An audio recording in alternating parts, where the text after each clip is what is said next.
E aí, galera, tudo bem? Giro Silvio Rodrigo. Hoje eu vou trazer um tema aqui que um inscrito, um amigo meu, deu a ideia de fazer esse vídeo, porque é um tema que muitas pessoas têm dúvidas. Não é um tema muito abordado pela maioria dos engenheiros, uma porque é um tema que não é tão popular assim, tá? Tanto entre quem constrói quanto quem projeta, quem executa. E também é um tema interessante e que eu acho que é um tema do futuro, ou seja, é um tema que vai estar cada vez mais presente no âmbito da construção civil, tá? Então eu vou trazer aqui algumas informações, dicas importantes que é o tema do concreto protendido, tá? Então aqui eu já defini um escopo do que a gente vai falar nesse vídeo. E no final, eu quero deixar claro para vocês que é, muitas pessoas veem o concreto protendido como uma utopia, ou seja, uma coisa que não dá para a gente aplicar nas obras pequenas e médio porte, que é as obras que acontecem aí 90% dos casos, né, que são as pessoas que constroem ou para si mesma, ou constroem um pequeno comércio, uma loja, uma casa, um sobrado, um triplex, um prédio de 4, 3 pavimentos. Então, construções convencionais, por assim dizer, tá? E também porque a maioria do público que me assiste são pessoas dessa tipologia de estilo, tá? Então, eu acho importante eu abordar esse assunto, uma vez que a maioria das pessoas que me assistem aqui são voltadas para construções, são construtores, são projetistas e são pessoas que estão atreladas a maior parte das vezes construções de pequeno e médio porte, seja em porte residencial ou comercial. Então, sem mais delongas, peço para quem não é inscrito no canal já se inscrever, tá? Deixar o seu gostei e também comentar aí nos comentários, deixar nos comentários aí qual é a sua região que você está assistindo esse vídeo, beleza? Então vamos lá. Então separei aqui numa ordem cronológica, no sentido de ir acrescentando informações. Então esse vídeo vai servir tanto para quem não sabe nada do que é o concreto protendido, quanto para quem já tem uma informação prévia, ou até mesmo um conceito, ou até já utiliza o concreto protendido, tá? Então aqui vai ser mais uma conversa que eu vou soltar algumas informações e também espero que vocês deem um feedback aí do que vocês já utilizam ou que não utilizam, mas agora já pensam em utilizar. Então, primeiro a gente vai trazer a definição, tá? O que é o concreto protendido? Então, a palavra protendido vem justamente de uma protensão, tá? Então, você vai tensionar alguma coisa, e nesse caso seriam as cordoalhas, tá? Então, as cordoalhas, na verdade, são cabos de aço, só que elas são perfiladas de outra maneira, tá? Não são perfiladas igual as nossas barras CA50, elas são barras justamente feitas para receber esse esforço de tensão e ser utilizados em concreto protendido, tá? Então, nós temos duas diferenças de concreto protendido. Antes, eu vou explicar como funciona uma viga de concreto protendido. Então, vamos supor, nós temos uma viga aqui, que é essa caneta, e nós temos uma viga normal, sem concreto protendido, que nós chamamos de armadura passiva, uma viga com armadura passiva. Então, essa armadura passiva, ela basicamente você coloca a armadura com os estribos, concreta, espera a cura e carrega ela. Quando ela carrega, o aço, a armadura só vai começar a trabalhar a partir do momento que você tira as escoras e ela começa a receber o esforço, tanto do peso próprio dela, quanto dos esforços que ela vai receber. Antes disso, ela não trabalha nada, tá? Ela não está sob tensão. A armadura a armadura de proteção é diferente. Ela pode ser de duas maneiras, mas no geral ela vai ficar sempre uma armadura tensionada, uma cordoalha tensionada, que ela tende a comprimir a sua peça, seja sua viga, seja sua laje, tá? Geralmente vai estar em peças que são submetidas à flexão. Então é como se você tivesse a sua viga, a mesma viga com a armadura normal, só que você estica o aço que tem dentro dela, estica e depois solta. Tum. Quando solta, faz uma tendência de comprimir aqui essa minha viga ou esse meu elemento, e essa compressão vai fazer com que se torne muito mais rígido. A gente pode comparar aqui, ó, vamos supor, essa aqui é a nossa viga normal sem proteção. Se você aplica uma viga aqui em cima, ó, vamos supor que eu estou puxando com o meu dedo, ela cai muito mais fácil. Por quê? Porque ela tem digamos assim, um esforço de compressão interno muito menor. Agora, quando você tem como se fosse assim, duas forças comprimindo a sua peça, você pode aplicar uma força muito maior aqui que ela vai suportar da mesma maneira. E o mais interessante disso, é que eu já vou falar para vocês, que você vai armar de uma maneira diferente e no final vai consumir menos aço, tá? Então, vocês sabendo já o que é a proteção, é basicamente você tensionar o aço e esse aço, quando ele está tensionado e você solta, ele vai tender a voltar à sua posição original, como se fosse um elástico, e essa tendência vai comprimir todas as moléculas do concreto com esforço interno, em que ela vai se tornar mais rígida, digamos assim, tá? A peça vai ter o mesmo tamanho, mas ela vai ter uma tensão interna que faz com que ela receba mais peso, mais carga, tá? Você pode comparar também, vamos supor que em vez de canetas, aqui seriam vários livros que eu estou segurando, tá? Se vocês aplicam uma força aqui de cima, os livros não vão ter a mesma tensão. Agora, se vocês apertam todos esses livros que estão aqui entre minhas duas mãos com força dos dois lados, você pode aplicar uma força muito maior, que mesmo assim os livros não vão cair, tá? Então, essa é a definição basicamente de como funciona o concreto protendido, de maneira muito didática, tá? Agora as diferenças conceituais. Como eu disse, tem duas maneiras de você fazer a protensão.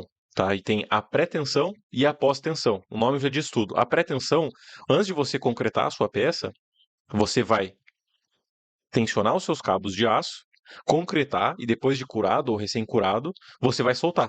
E daí sim, essa tensão vai fazer a peça ser autocomprimida. Tá? A segunda maneira é a pós-tensão. Então você vai deixar suas cordoalhas preparadas, tá? Seja na posição que o projeto define, e depois essas cordoalhas, depois do concreto já colocado, já curado, ou quase por final de cura, você vai pegar um equipamento, um macaco mecânico, um macaco hidráulico, e vai tracionar essas cordoalhas, depois do concreto já estando ali. Eu vou deixar alguma foto aí, vocês vão estar em algum lugar, vocês vão estar vendo.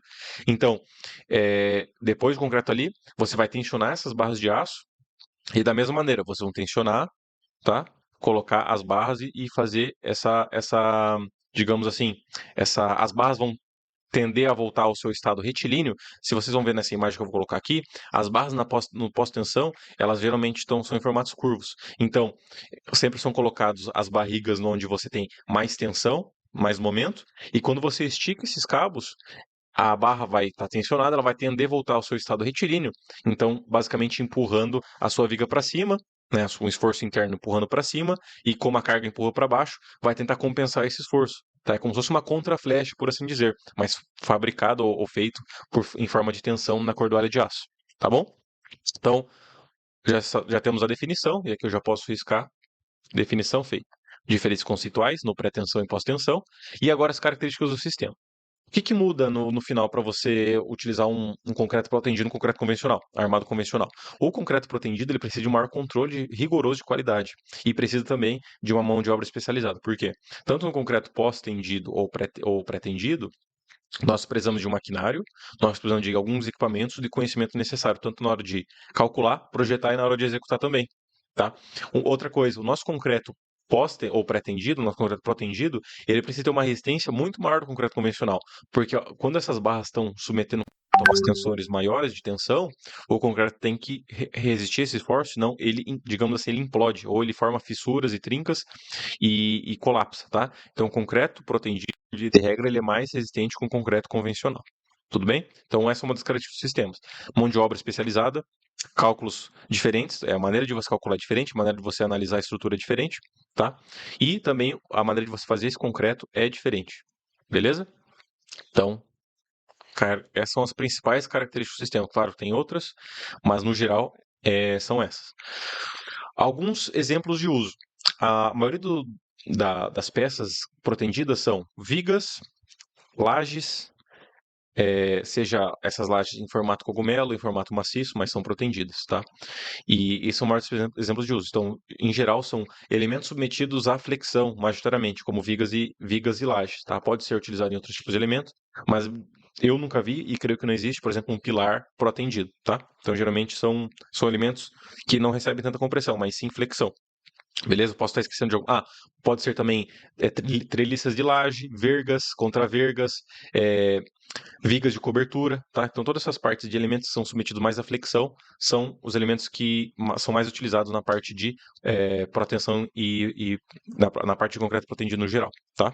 E aqui uma história pessoal minha, para quem não sabe, eu trabalhei numa fábrica, um escritório de engenharia e fábrica de pré-moldado, e até um certo ponto a gente utilizava concreto estrutural, armava as vigas com armadura passiva, ou seja, a gente colocava a armadura aqui, calculava as armaduras e colocava.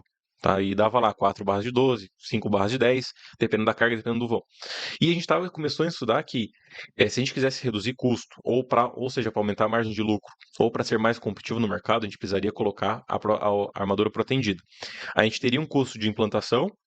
Claro, a gente tem que colocar os moldes ali preparados para receber a pós-tensão e também comprar esse equipamento hidráulico. Então a gente fez as contas e no final a gente viu que era muito compensador você gastar e implantar um sistema de proteção para quem, no nosso caso, que a gente trabalhava em uma fábrica de pré-moldados. Por quê? Claro, você tem um custo ali de implantação e tem que ter um conhecimento técnico especializado, ou seja, a gente teve que ir atrás de como calculava as tensões que a gente tinha que fazer em cada tipo de cordoalha, de acordo com os nossos carregamentos. Mas no final vale a pena, porque vou dar um exemplo para vocês aqui, mais ou menos era assim, a gente tinha uma viga passiva, com armadura passiva, que ela tava com uma armadura, sei lá, de 6 barras de 12,5.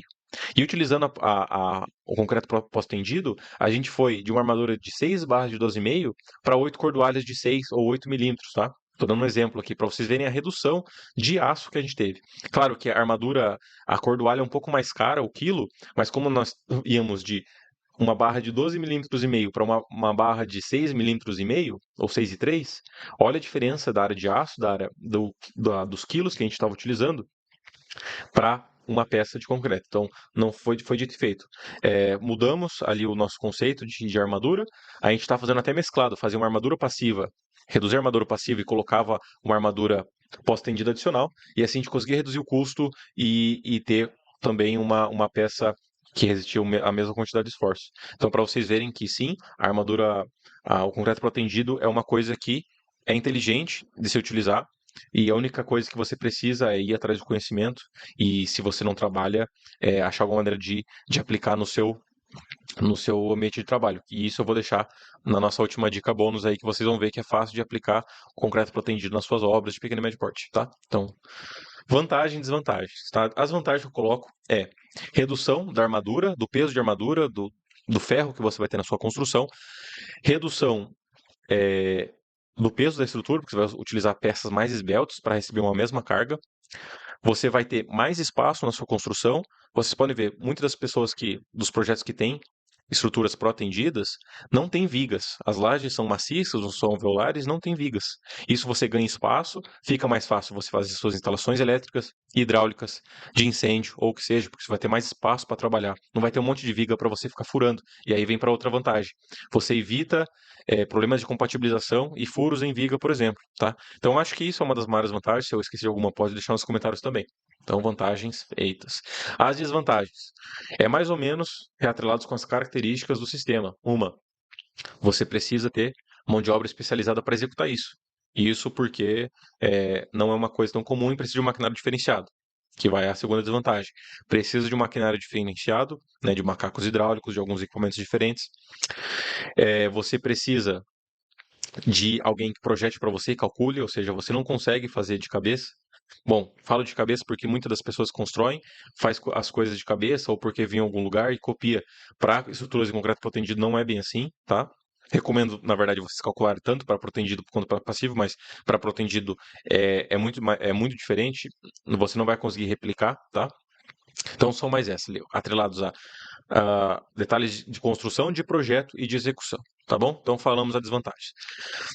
E aqui está justamente atrelado a outra pergunta: por que não utilizamos concreto protendido para obras de pequeno e médio porte? Se a gente for ver, pelo menos na minha experiência, nós temos aí 90% das obras de pequeno e médio porte. Quando eu falo pequeno e médio porte, é uma pequena casa, um pequeno sobrado, são feitos ainda, infelizmente, no Brasil, sem a supervisão de um profissional ou de uma empresa. E até aí tudo bem, no sentido de você pode contratar um pedreiro seu de confiança, um empreiteiro de confiança, tá? Desde que respeitem e seja uma obra segura.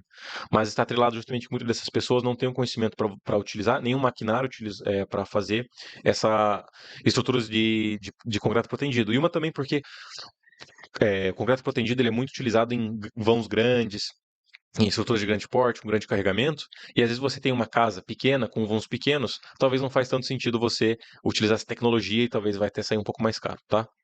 Tô dando aqui um exemplo, por assim dizer. Mas no final, não utilizamos concreto protegido para construções pequenas e médio porte, porque não temos, no geral, o conhecimento necessário nessas pequenas e médio porte, não temos equipamento, não temos um pessoal especializado tanto para quem projeta quanto para quem vai executar, né? Vamos supor, o seu Jair não vai saber quantos kilonewtons eu tenho que fazer a tensão em uma cordoalha, por exemplo, ou até mesmo ele não vai ter um macaco hidráulico, tá? Então, esse no geral é isso. E a última dica que eu deixo para vocês, antes de falar dessa última dica, quero falar de novo para quem não se inscreveu, se inscreva no canal, deixe seu gostei, que isso ajuda muito a esse vídeo chegar a outras pessoas. Para quem não sabe, eu trabalho hoje na Espanha. Trabalho aqui como engenheiro estrutural, faço cálculos de estruturas em metálicas e em concreto.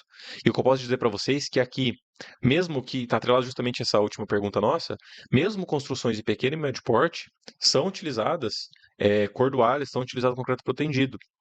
Porque aqui eles fazem, geralmente contratam empresas grandes que fazem construções em escala e no final eles replicam toda essa tecnologia para cada obra. Não vejo muito aqui igual nós temos no Brasil, ou seja, por exemplo, no meu caso no Brasil, foi meus pais construíram a casa deles, contrataram um amigo de confiança, um empreiteiro de confiança e fizeram. Aqui não, aqui eu acho que não vejo tanto essa autonomia por parte das pessoas que têm um terreno e constroem, então aqui eles acabam contratando uma empresa que já tem uma certa experiência e já sabe fazer em concreto protendido. Não sei se a realidade do Brasil vai chegar nisso, não sei se é bom ou se é ruim, mas de fato aqui, a diferença que eu vejo do Brasil aqui eles utilizam concreto protendido não só em construções grandes, mas também em construções pequenas de casas e sobrados, tá bom? Também é interessante a gente ouvir a opinião de vocês sobre o assunto. Eu acho que as duas formas de construir estão boas, o que é mais interessante a gente analisar o custo de tudo isso. Talvez você colocar concreto protendido, vai contratar uma empresa e vai sair muito mais caro, ou seja, o que você economizaria em aço, vai gastar com esse escritório gourmet, digamos assim, entre aspas, tá? E a última dica, dica bônus, vamos lá, que é como aplicar o concreto protegido na sua obra, tá? Não estou falando para vocês comprarem nenhum tipo de equipamento, não estou falando para vocês aprenderem a calcular, até porque é um pouco mais difícil. Essa dica vale para todos, para quem constrói, para quem pretende fazer uma ampliação, para engenheiros, para construtores, para você que é dono de uma casa, tem uma casa que quer fazer uma reforma, que é a utilização. Muitas pessoas utilizam em lajes as lajes treliçadas, mas vocês já utilizaram, já pensaram em utilizar a laje treliçada pré-moldada? Parece bobo, mas se vocês forem ver as diferenças que tem, são bestiais, tá? A laje treliçada pré-moldada, que muitas vezes ela vem com, isso que eu falo com armadura protendida, tá, pessoal? Ela vem com vãos muito maiores. Eu já vi, por exemplo, obras que com uma laje treliçada normal, H12 não entraria, não funcionaria, e com a treliçada protendida, uma H8 já atenderia. E outra, muitas das vezes essas lajes protendidas, treliçadas, não precisam nem de escoras, dependendo do vão. Então, olha o que você economiza. Você economizaria em tempo, não fazendo escoras. Você economizaria em concreto, porque você vai precisar de uma laje um pouco menor, talvez. Você economizaria em instalação, todo o tempo de você colocar os suportes, as escoras metálicas, o gasto que você vai ter alugando as escoras, ou até mesmo o preço. Eu já pesquisei o preço e não muda muito. Às vezes é até mais barato essa laje protegida, justamente porque ela vai menos aço. E você vai ganhar espaço, altura útil, vai ganhar tempo na execução, vai economizar em armadura, em concreto e em escoras. Essa é uma dica bônus, eu acho que muita gente não usa, eu acho interessante você levar em consideração, ver se na sua região tem algum fornecedor de laje treliçada com armadura protendida, as lajes protendidas, tá bom? Bom, o vídeo ficou um pouco longo, peço de novo para você deixar o like, se inscrever no canal. Creio que trouxe bastante informações interessantes para vocês.